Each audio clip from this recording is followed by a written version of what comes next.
Welcome back to this special edition of Hannity. We're continuing to monitor Kamala's interview on CNN.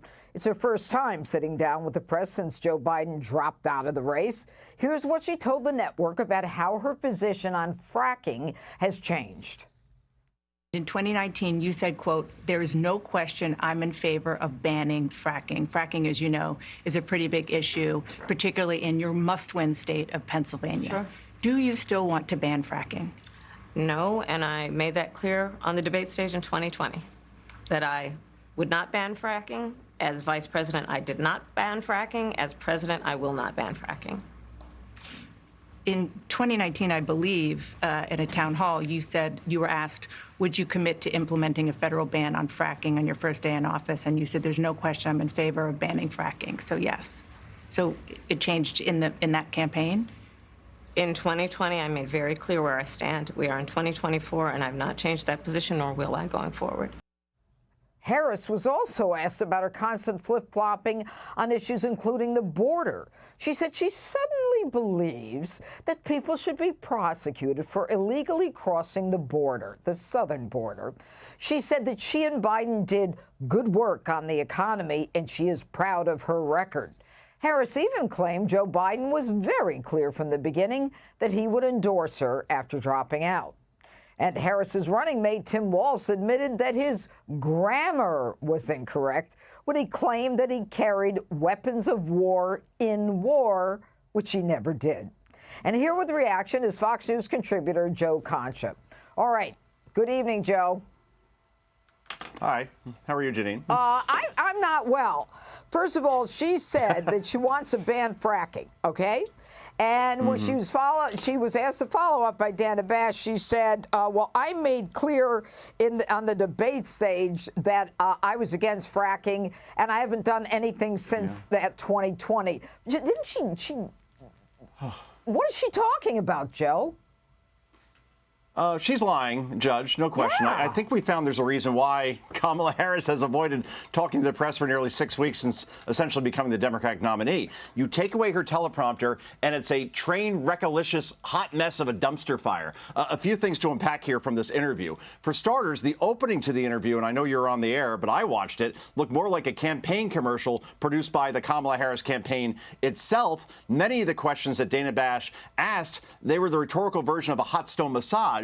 And the lies, Kamala Harris, with her emotional support pooch, Tim Walz by her side, by the way, the lies she told in her interview, Janine, were on Baghdad-Bod levels. For example, to your point, she says she's now not for banning fracking. And she said she made it clear in 2020 that when she ran for president on a debate stage that she was not for banning fracking. Well, there's one problem. She wasn't even a candidate in 2020. She dropped out before then. I can't find any proof. Yes, right. Exactly. And I can't find any proof. I looked for it. She said she supported fracking 4 years ago. It doesn't exist. In fact, the Biden-Harris administration on day one, Janine, banned fracking on federal land. So there goes that argument. But of course, Dana Bash didn't bother to bring that part up. And by the way, during a town hall during that campaign in 2019, Kamala Harris said she was, quote, 100% against banning fracking. The big picture here, Judge, and we've talked about this before, that when you take away a teleprompter and the prescriptive remarks from Kamala Harris, she becomes a human Chernobyl.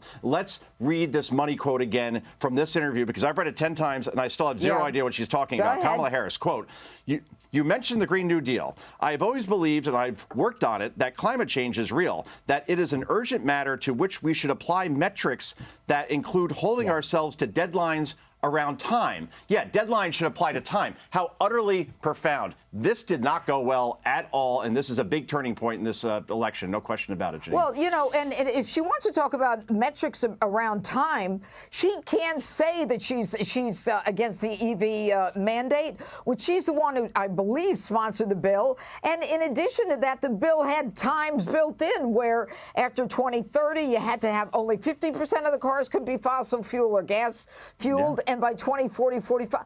I mean, these are not flip-flops, Joe. These are lies. All right. I want to call for the SOT. Do we have something on the border? Okay, let's hear this. Just one other question about something that you said in 2019, when you first ran, there was a debate, you raised your hand when asked whether or not the border should be decriminalized. Do you still believe that? I believe there should be consequence. We have laws that have to be followed and enforced that address and deal with people who cross our border illegally, and there should be consequence. And let's be clear, in this race, I'm the only person who has prosecuted transnational criminal organizations who traffic in guns, drugs, and human beings. I'm the only person in this race who actually served a border state as Attorney General to enforce our laws, and I would enforce our laws as president going forward. I recognize the problem. This woman is lying. The fact that she says our laws are meant to be followed and enforced, what, you decided that all the laws about the border shouldn't be followed and there should be consequences, transnational criminal organizations? What the hell have you done for the past 3.5 years? Go ahead, Joe. Precisely, Janine. And this was so horribly produced, by the way, by CNN. Tim Russert, when I used to watch Meet the Press, because I was a dork in college and apparently thought it was cool to watch Meet the Press on Sunday mornings instead of SportsCenter, for example. I did both, actually. I wasn't so hip Tim either. Russert used to... Go ahead. But Russert used to play back clips, right, for a politician that he was interviewing. He would play the literal words of that person and then have that person react to it. Why CNN, particularly since this had post-edit, in other words, it was a packaged type of presentation, it was pre-taped. Why didn't they play her words for her and then have her react to it? That would have been so much more effective. And then she talked about also that she's maintaining her values. Okay, I guess that means she does want to abolish ICE, because she said that on tape, too. That means she does believe that illegal border crossings should be legal. That means she wants to provide health insurance to all those who enter this country illegally, for free, mind you. That means she wants to end the private health industry. That means she thinks that sanctuary cities work. That means she thinks that men can actually get pregnant. And that means she thinks that gun buyback programs work, and raising taxes on small business won't result in, higher prices for consumers or anything. I mean, we could go on here, Janine, but we got finite time here. The bottom line is that we will not see Kamala Harris do another interview before that debate with Donald Trump on September 10th. But Joe, and when that debate happens, if tonight is any indication, if Donald Trump is disciplined and ready, like he was on June 27th against Biden, it will be the beginning of the end of the Kamala Harris, Tim Walz Candyland candidacy, because this got really exposed tonight. No question. It's very exposed. Also, ending cash bails. Is that still your value? You want to prosecute them and then let them out of jail? I mean, it's the same as the border. But I want to. We've got some sound here, I think, on Walz, her emotional support guy.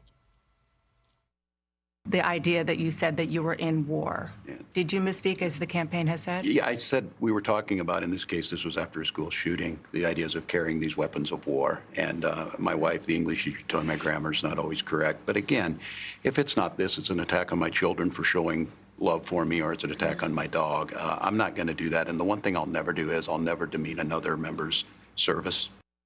This isn't about grammar. This is about a lie.